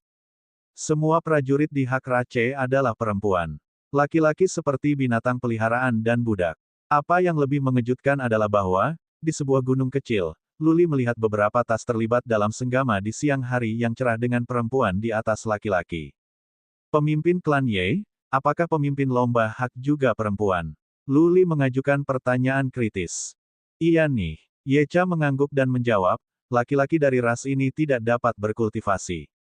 Seperti yang Anda lihat, laki-laki adalah budak dan perempuan adalah penguasa. Baik, Luli senang mendengar ini. Bai Qiuxue tidak akan disalahgunakan secara ual di Hak Rache. Dia mungkin menderita, tetapi dia bisa tetap hidup. Yecha telah mengumpulkan informasi yang cukup tentang ras Hak sehingga dia memimpin jalan. Dalam perjalanan mereka ditemukan oleh beberapa suku kecil lainnya sehingga Luli memerintahkan untuk mengendalikan mereka. Dia takut dia akan memperingatkan musuh, yang akan membahayakan nyawa Bai Qiuxue. Mereka telah melakukan perjalanan selama 2 jam dan mereka bertemu dengan lebih banyak suku daripada yang bisa mereka hitung. Yu Huasen bertanya-tanya berapa banyak total tas yang ada. Setidaknya, mereka pasti melihat setidaknya puluhan ribu dari mereka. Kita di sini. Yecha berhenti dan menunjuk ke sebuah gunung. Dia berkata dengan serius, hati-hati. Nanti ketika kita bergegas, akan ada perkelahian. Yang paling penting yang perlu kita lakukan adalah mengeluarkan 2 hak yang paling kuat atau melukai mereka setidaknya dan kemudian menekan rata-rata hak. Kita akan mundur segera setelah kami mengeluarkan Lady Qiuxue. Petik 2. Semua orang mengangguk. Yecha menoleh ke Luli yang melambaikan tangannya dan memerintahkan, ayo kita pergi. Sekaligus, semua orang melepaskan Bats of Life mereka dan mereka mengirimkan kekuatan psikis mereka juga yang menyelimuti seluruh gunung di muka. Ada banyak tas di sini, berjumlah 100.000. Ada banyak prajurit dan warga sipil dari perempuan liar di mana-mana dan banyak sekali gua di gunung itu. Yang membingungkan Yu Huasen dan yang lainnya adalah bahwa mereka tidak melihat Bai Qiuxue dimanapun. Mereka bahkan tidak merasakan keberadaan gadis manusia. Wow, yah, yah. Ada teriakan aneh keluar dari dalam gunung dan banyak hak terbang keluar dari gua. Beberapa dari mereka memiliki sayap dan mereka melonjak ke langit. Wosh, wosh, wosh. Sekelompok hak demi kelompok terbang keluar dari gunung dan menyerbu ke arah Luli dan yang lainnya seperti sekawanan serigala. Sebelum mereka tiba, mereka sudah membuang tengkorak. Itu seperti hujan batu meteor tanpa akhir yang terlihat. Di tengah-tengah puncak adalah tempat suci ras hak. Lady Qiuxue ada di sana. Pergi. Ye Cha berteriak. Dia telah mengetahui bahwa Bai Qiuxue telah memasuki area suci ras hak. Ada sebuah lembah di sana yang menolak kekuatan batin yang pasti merupakan area suci. Biaya, teriak Luli. Alih-alih melepaskan nasib roda, ia meminta Mingyu untuk membawanya sementara yang lain bergegas maju dalam formasi penggemar. Ye Cha dan Yu Huasen memimpin dan mereka berdua merilis makna mendalam mereka. Qi Tianfan dan yang lainnya juga mengambil tindakan. Mingyu merilis angkatan untuk mengandung tengkorak yang masuk. Racun pada tengkorak dapat mengubah manusia menjadi tulang belulang sehingga mereka harus menjauh dari tengkorak. Boom, boom, boom. Satu cakar emas satu demi satu berdesis dan merobek ruang. Tengkorak-tengkorak itu dihancurkan dan sebuah jalan telah dibersihkan. Pembentukan bunga-bunga. Zi Huanxiao dan Zi Huanyu bergerak. Manik-manik kehidupan mereka bersinar dan tanda bunga ungu di leher mereka muncul. Pedagang bunga menari di langit menjebak ratusan hak terbang dengan sayap. Formasi bunga ini sangat menakjubkan. Luli telah melihat ini di tebing api penyucian. Dia masih kagum melihatnya lagi. Ratusan hak terbang harus di antara yang kuat di hak Rache tetapi mereka terperangkap oleh Zi Huanxiao dan Zi Huanyu dan tampaknya mereka tidak bisa keluar dengan mudah. Dengan kekuatan Mingyu, tengkorak-tengkorak itu membeku di udara. Makna mendalam Ye Cha membuka jalan bagi semua orang dan mereka maju terus tanpa bisa ditolak. Segera, mereka berhasil mencapai gunung dan sedang dalam perjalanan menuju daerah suci. Dengan dengusan dari dalam area suci, sebuah tas terbang keluar dari sana. Itu adalah tas yang luar biasa dengan mahkota ungu dan tanda bunga plum merah menyala di antara alisnya. Dia mengenakan seuntai kalung permata biru, yang menambah penampilannya yang sudah elegan. Dia menganggap aura seorang ratu. Setelah tas itu terbang ke langit, timbangan hitam menghilang, tetapi tidak semuanya. Masih ada beberapa yang menutupi area pribadinya. Sebagian tubuhnya yang tersembunyi sebagiannya menarik perhatian semua orang. Itu benar. Bahkan Ye Cha, yang telah hidup selama beberapa ribu tahun, tidak bisa menahan pandangannya, apalagi Luli. Tampaknya ratu ini memiliki kekuatan magis yang mendapat perhatian dari semua orang. Tidak ada yang bisa membebaskan diri atau mengendalikan diri. Bab 409, Kontra-ofensif. Ini aneh. Memang benar bahwa seorang pria akan merayu seorang wanita cantik. Itu adalah naluri dasar pada pria untuk memiliki hasrat untuk wanita. Yang sedang berkata, keinginan akan mereda pada usia tertentu. Pada usia dan status Ye Cha, dia seharusnya melihat seorang gadis cantik sebagai tengkorak. Namun, ada begitu banyak prajurit di sini memiliki desakan, ingin mendorong ratu ke tanah dan melakukan hal-hal padanya. Karena itu, ini jelas merupakan keterampilan yang unik bagi ratu. Dia telah menggunakan beberapa kemampuan rahasia untuk menyalakan setiap orang, untuk membuat mereka kehilangan kendali dan hanya fokus pada tubuhnya. Ini berbahaya. Dalam pertarungan antara yang kuat, waktu untuk satu napas bisa menjadi pembuat keputusan hidup atau mati. Selama satu nafas, siapapun bisa mati sebelum mereka menyadarinya. Ye Cha dan yang lainnya semua jelas tentang risiko yang mereka hadapi tetapi mereka tidak bisa memalingkan muka. Semua orang terengah-engah dan ereksi. Ini adalah perasaan yang sudah lama tidak dialaminya. Mereka senang melihat bahwa mereka masih mendapatkannya. Hal yang sama terjadi pada Luli. Dia berada di puncak hidupnya. Dia tidak bisa mengendalikan dirinya di depan rata-rata perempuan tua, apalagi sang ratu. Pada saat ini, matanya merah, dia terengah-engah, dan dia terbakar dengan keinginan. Hi. Sang ratu mengeluarkan tawa selati. Tubuhnya yang cantik gemetar dan dia memperlihatkan penampilan yang sensual. Kalung safir bersinar. Tiba-tiba, dia mengulurkan tangannya dan memberi isyarat yang lain. Mata semua orang menjadi merah saat itu dan ekspresi mereka menunjukkan bahwa mereka berjuang di dalam. Mereka memiliki keyakinan pada kedalaman pikiran mereka. Jika mereka bergerak mendekati Sang Ratu, mereka akan dihancurkan sampai mati. Pada saat yang sama, ada suara lain di kepala mereka, suara yang sangat keras yang memberitahu mereka, pergi dan bercinta dengan penuh gairah padanya. Berdengung. Dengan tatapan tajam dari perut Luli, nasib roda muncul. Lalu dia terbang maju dengan mata berkabut. Tampaknya dia telah dirayu dan dia tidak bisa lagi mengendalikan diri. Tuan muda, teriak Mingyu. Dia mengulurkan tangannya, mencoba meraih Luli, tapi sudah terlambat. Mata Yecha berubah hitam dan kemudian merah. Dia berjuang. Dia berhasil berteriak dengan susah payah, Tuan muda, kembali. Yecha sangat menyesal. Ketika dia di sini untuk mengumpulkan informasi, dia menangkap beberapa tas dan menginterogasinya. Dia yakin bahwa Ratu hanya sebagus prajurit Rilem Lord Rilem, tetapi sedikit yang dia harapkan bahwa kemampuannya begitu mengerikan. Dia tidak melakukan apapun, tetapi semua orang tidak bergerak. Jiwa mereka ditangkap. Luli akan mengirim dirinya sendiri ke kematian dan mereka hanya bisa tinggal di belakang dan menyaksikan itu terjadi. Mengaum. Dengan teriakan, Yecha tersadar. Dia mendorong dirinya ke depan dan mencoba meraih Luli dan menariknya kembali. Wosh! Tepat pada saat itu, ada satu lagi datang dari dalam wilayah suci, perempuan-perempuan kuat lain. Sinar cahaya biru keluar dari matanya dan masuk ke mata Yecha. Pada saat yang sama, dia menyembunyikan sisik hitamnya. Berbeda dari Ratu, dia tidak menutupi area pribadinya. Dia telanjang bulat, terbang ke Yecha dengan murni di wajahnya. Ledakan. Yecha merasakan benaknya meledak. Matanya menjadi merah lagi dan dia membeku di udara. Zi Huanxiao berusaha bergegas seperti Yecha tetapi dia tidak bisa. Dia hanya bisa membeku di sana dan melihat Luli mengirim dirinya ke Ratu. Tuan muda, Mingyu mencoba meneriakkan sesuatu ke Luli, tetapi pikiran yang terakhir sepertinya hilang. Dia tidak memiliki respons apapun terhadap Mingyu. Dia bergerak lebih dekat ke Ratu, dan lebih dekat. Ha, ha, ha. Serangkaian tawa kotor keluar dari Ratu. Dia memberi isyarat kepada Luli dengan jari kelingkingnya seolah dia tidak lain adalah boneka. 900 kaki, 300 kaki, 30 kaki. Tetap saja, tidak ada yang datang dari Luli. Semua orang kehilangan harapan. Mereka melihat Luli mendekati Sang Ratu tanpa daya. Sang Ratu bahkan mengulurkan tangan halusnya untuk membelai wajah Luli. Luli gemetar karena sentuhan tangan Ratu. Ekspresinya menunjukkan duniawi yang murni. Dia mengulurkan tangannya kenyah, benar-benar kehilangan kendali atas dirinya sendiri. Ha, ha, ha. Tawa Ratu itu bahkan lebih buruk. Dia bisa tahu bahwa Luli adalah penguasa kelompok ini. Dia tahu oleh bagaimana Luli berada di tangannya dan bagaimana para pejuang lainnya menjadi sangat tidak berdaya. Dia mencoba merencanakan sesuatu untuk dilakukan padanya, tuan muda yang penuh hormat ini, sehingga yang lain bisa lebih marah dan putus asa.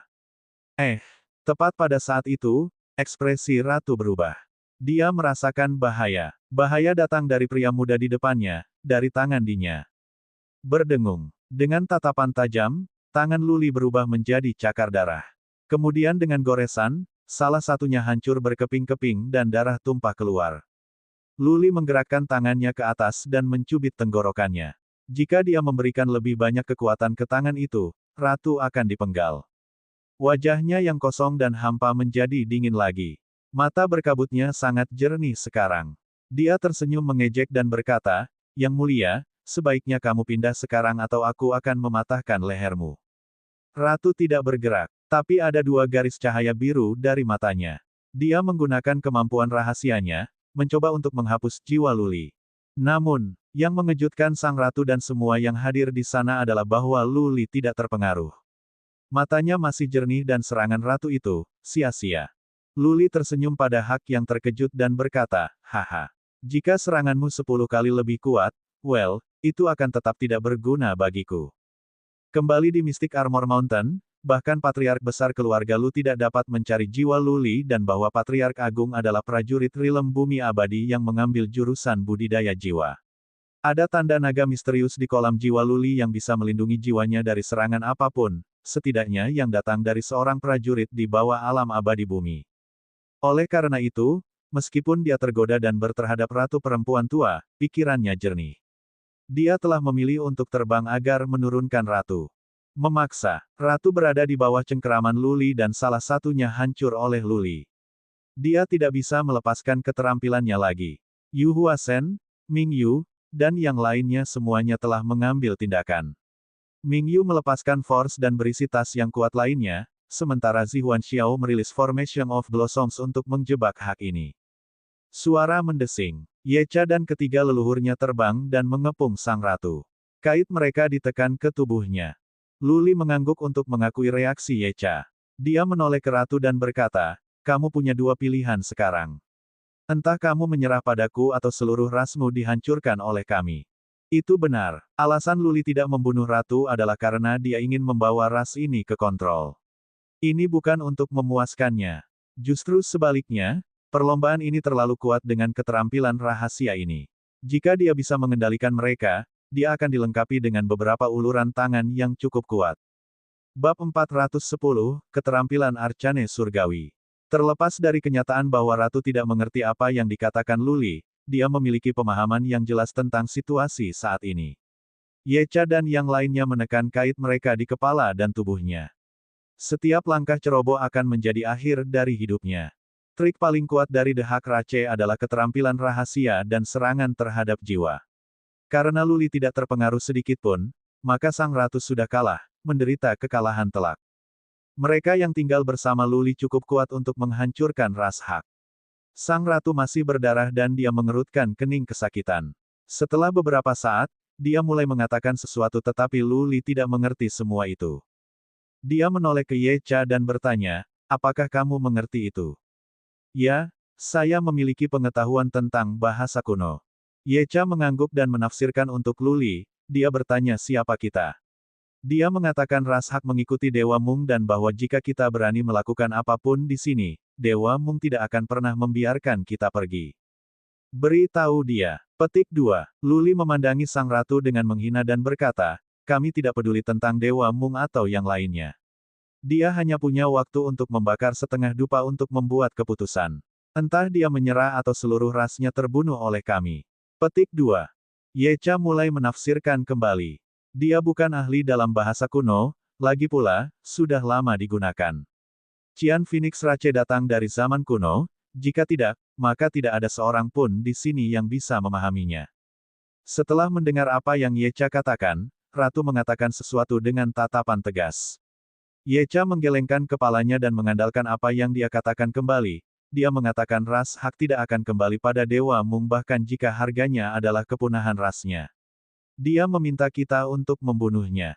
Melihat betapa bertekadnya dia, Luli menjadi kagum padanya. Betina sama bagusnya dengan rekan-rekan pria mereka. Ratu dari Hak Rache ini memiliki putaran yang lebih keras daripada Yu Huasen. Dewa Mung. Luli memikirkan sesuatu dan berkata pada Yecha, tanyakan padanya siapa Dewa Mung. Apakah dia pemimpin balapan Titan? Yecha tertarik untuk tahu juga dan dia mengajukan pertanyaan itu segera. Segera, dia menjawab dengan penuh semangat, Dewa Mung benar-benar adalah pemimpin balap Titan. Dia bisa sekuat prajurit Realm manusia Sovereign Realm. Bagus. Yakinkan dia. Luli mempercayai Yecha untuk bisa melakukan ini. Yecha mengobrol dengan Ratu dan Luli memberinya pelet penyembuhan kalau-kalau dia mati kehabisan darah. Meskipun Luli tidak mengerti bahasa itu, dia bisa tahu ada sesuatu yang berubah dalam sikap Ratu. Dia tampaknya setengah ragu. Yecha pasti memberitahunya tentang ras mamut. The Hak Rache mengikuti jejak Rache Titan yang merupakan keturunan dari Rache Mamut yang disebut Luli Saint Lord. Secara teknis, ras Hak harus menganggap Luli sebagai tuannya juga. Luli menginginkan lebih dari keterampilan rahasia dari Hak Rache. Ada sesuatu yang lebih penting, dia akan mengirim balap Hak untuk menyerang balap kuning Goblin karena jalan keluar ke dunia kecil kurcaci hijau ada di wilayah balap kuning Goblin. Begitu mereka menguasai jalan keluar, Luli akan bisa datang dan pergi sesuai keinginannya. Dia bisa mengerahkan pasukan di sini tanpa jejak dan kemudian meletakkan dasar untuk mendapatkan kendali atas dunia ini. Jika Luli menyerang balap Goblin kuning dengan prajuritnya, itu akan mengkhawatirkan balapan lainnya. Pada saat itu, akan sulit untuk maju. Yecha dan Ratu berbicara untuk waktu yang lama. Pada akhirnya, Bagaimanapun, Yecha menggelengkan kepalanya dan berkata, Tuan muda, mereka sangat keras kepala. Dia berkata kecuali jika Dewa Mung mengatakannya sendiri, dia tidak akan menyerah pada pemimpin lain. Bagaimana? Kita membunuh mereka. Luli hampir terbunuh oleh ratu dan yang lainnya berada di ambang terbunuh juga.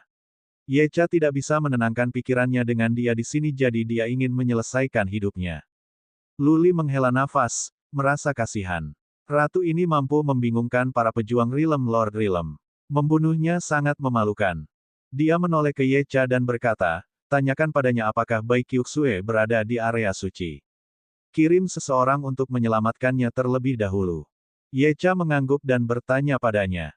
Tidak mengherankan, dia ada di sana. Luli memberikan perintahnya dan Yecha pergi sendiri. Bang! Di sisi lain, Zi Huanxiao dan yang lainnya selesai dengan perkelahian mereka. Pedal jatuh dari langit. Zi Huanxiao meraih tas yang terluka dan terbang ke bawah. Tas-tas lainnya masih dijebak oleh Zi Huanyu. Tanpa bantuan ratu mereka, perempuan-perempuan itu tidak sekuat itu, dan keterampilan mereka terlalu lemah. Untuk menjatuhkan mereka akan menjadi sepotong kue karena mereka tidak cukup kuat untuk mengalahkan orang lain.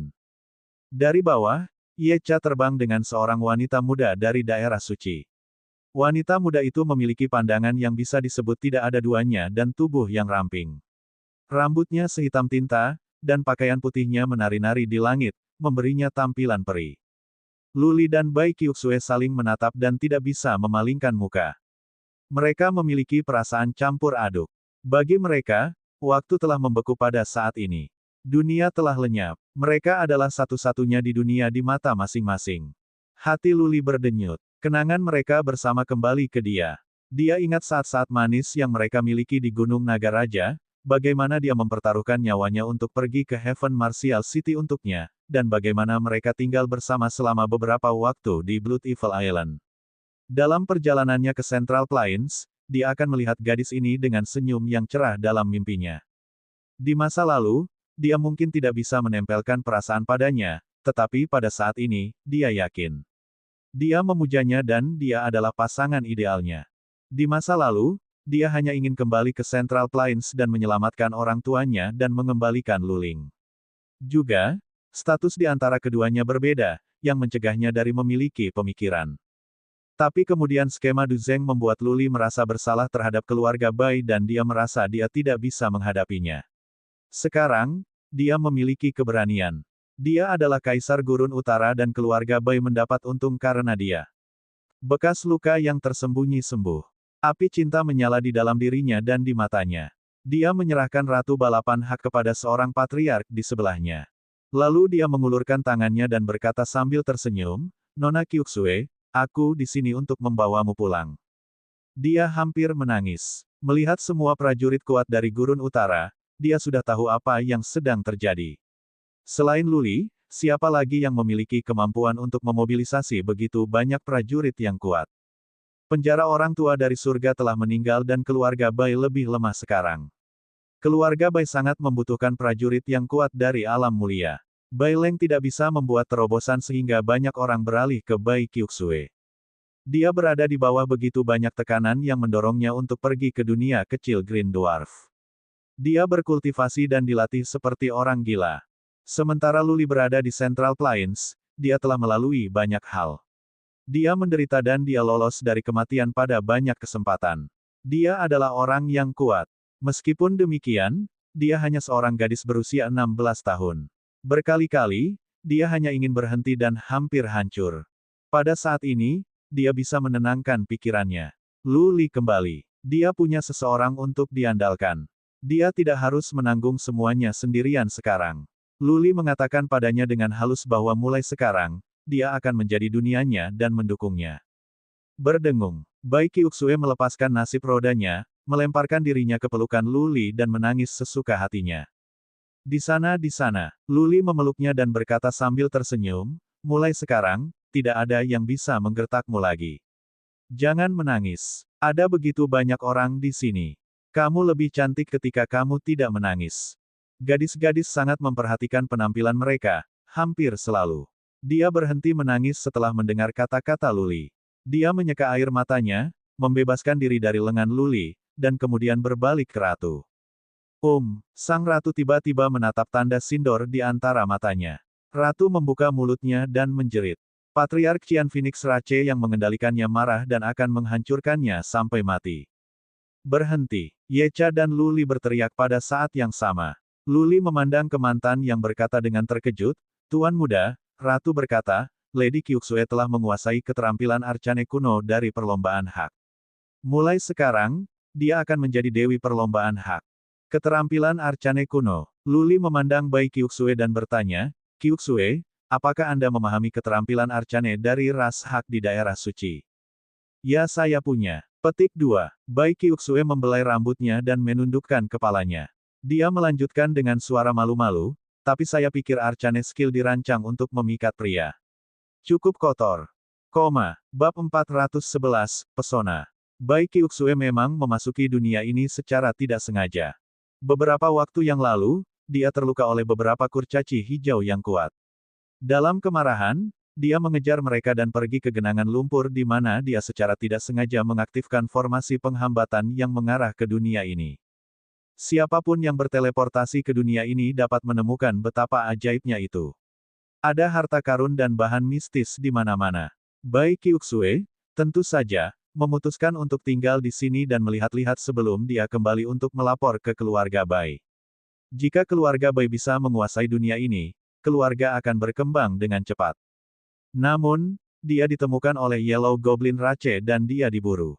Beruntung baginya, yang dia temui tidak kuat dan dia tidak pernah bertemu yang terampil dengan keterampilan menyelubungi.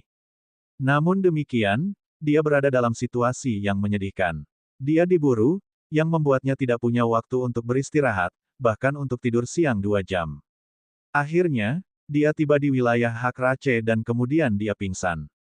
The Hak Rache menangkapnya. Dia beruntung bahwa dia pingsan di Hak Rache.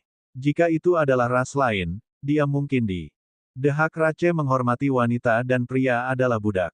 Tas wanita tidak tertarik pada sesama wanita dan beberapa tas wanita akan membunuh Bai Kyuxue ketika tas terbang lewat. Hak perempuan tidak tertarik pada sesama perempuan, yang memang benar, tetapi ada pengecualian, sang ratu. Sebagai seorang ratu, dia bisa memiliki semua pria yang dia inginkan. Setelah sekian lama, dia ingin mencoba sesuatu yang berbeda. Itu juga mengapa beberapa tembakan besar di gurun utara tertarik pada bromance. Jadi tas terbang itu mempersembahkan Bai Kyuxue kepada ratu dan ratu sangat menyukainya. Dia ingin menjadikan Bai Kyuxue salah satu selirnya. Tentu saja, Bai Kyuxue tidak akan menerimanya, dan dia bahkan mengancam ratu dengan nyawanya. Ratu tidak bisa memaksa dirinya untuk menyiksa Bai Kyuxue jadi dia menyimpan yang terakhir di gua. Ada banyak ukiran di dinding, semua tentang pria dan wanita berhubungan. Bai Kyuxue terlalu malu untuk melihat mereka pada awalnya, tetapi kemudian dia menjadi lebih terbiasa dengan ukiran.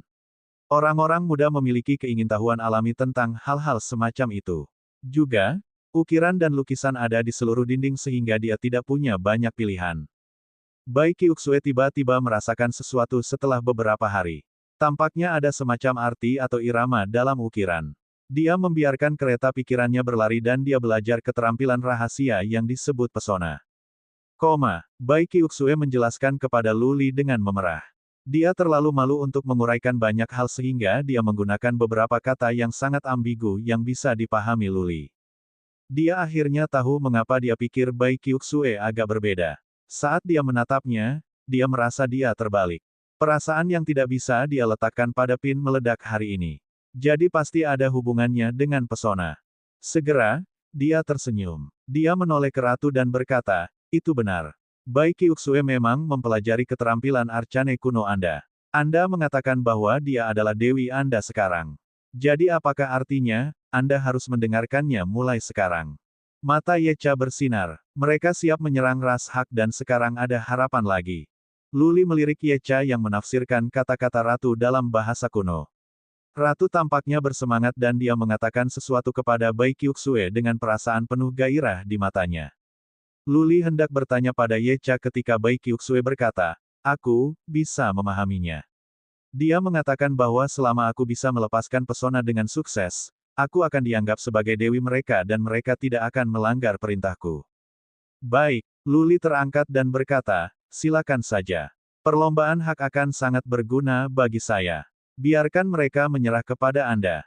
Tunggu, Luli tiba-tiba memikirkan sesuatu.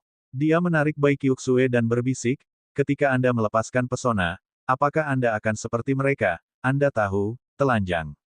Ketika sang ratu dan perempuan kuat lainnya melepaskan keterampilan mereka, sisik hitam mereka akan menghilang dan mereka akan telanjang. Karena Bai Qiuxue adalah seseorang yang disukai Luli, dia tentu saja tidak ingin orang lain melihat tubuhnya. Apa yang kamu katakan? Bai Qiuxue marah dan malu. Dia mengirim Luli pandangan memarahi. Dengan mengatakan itu, tanda sindor di antara alisnya bersinar dan dia tertutupi cahaya kemasan. Sepertinya dia telah berubah menjadi seorang Buddha dengan cahaya suci menghujani dirinya. Dia suci dan agung. Semua orang merasa takut melihatnya, sementara mereka tidak bisa memalingkan muka. Semua orang yang hadir kehilangan diri mereka sendiri. Yang bisa mereka tatap hanyalah dia, seolah dia adalah wanita paling cantik di dunia. Dia mempesona dan menakjubkan, dan dia adalah satu-satunya hal yang bisa dilihat semua orang di seluruh dunia. Ini bukan hanya tentang Luli dan orang-orang lain, bahkan ratu, bangsawan perempuan, dan beberapa hak tingkat rendah memiliki perasaan yang sama.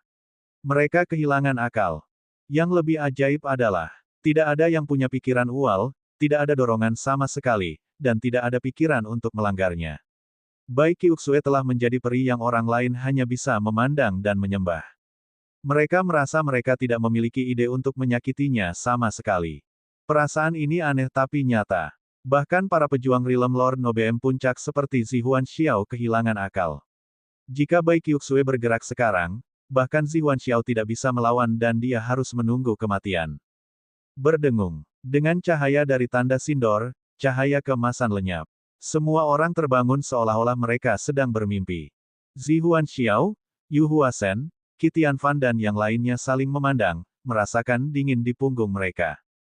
Pesona itu menakutkan. Mereka beruntung Bai Qiuxue adalah orang yang mempelajarinya.